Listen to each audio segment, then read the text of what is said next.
Actually আমাদের কাছে গত 14 তারিখ রাত 11টা সোয়া 11টায় একটা সিক্রেট ইনফরমেশন আসে যে একটা বাইক TR07D9460 একটা বাইক করে কিছু কন্ট্রাব্যান্ড আইটেমস মেলাঘর সাইড থেকে সোনামুড়ার দিকে আসার কথা।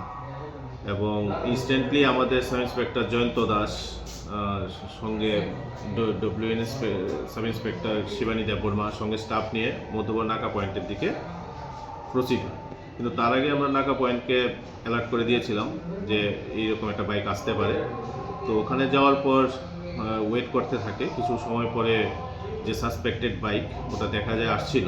তো পুলিশ তখন সিগন্যাল দেওয়ার চেষ্টা করলে, সিগন্যাল দিলে ও কিছু দূর আগেই বাইকটা থামিয়ে ফেলে। তখন পুলিশ ওখান থেকে চেস করে ওকে, কিন্তু ও বাইকটা ওখানে ফেলে ও রিভার সাইড তো রিভারের সাইডের দিকে ও অন্ধকারে ভেঙে যায়।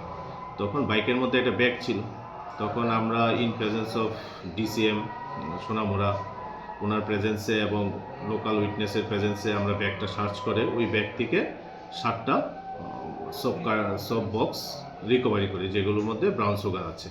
প্রত্যেকটা প্যাকেটের ওজন 12 গ্রাম করে। 7টা আমরা টোটাল 84 গ্রাম ব্রাউন সুগার উদ্ধার করি। 7টা সব কেস আমরা রিকভারি করি। এবং এই প্রসঙ্গে আমরা যে বাইকটা ছিল ওই বাইক রাইডারের এগেইনস্টে একটা এনডিপিএস অ্যাক্টে স্পেসিফিক কেস রেজিস্ট্রেশন করি। মালামাল কত টাকার হবে আনুমানিক বাজার? আনুমানিক 5 থেকে 6 লক্ষ টাকা হবে বাজার মূল্য। কি যার বাইক সে কি এটা রাইড করছিল মোস্ট নাকি? প্রবাবলি, কারণ এটা তদন্ত সাপেক্ষ, কারণ আমরা এই বাইক রাইডারের এগেইনস্টে কেসটা রেজিস্ট্রেশন করব। কাউকে এখনো গ্রেপ্তার করতে পারেন না, ইনভেস্টিগেশন চলছে। যেখানে বাইক আছে অবশ্যই এখানে ওনার বা কে ছিল সেটা এস্টাবলিশ করা যাবে।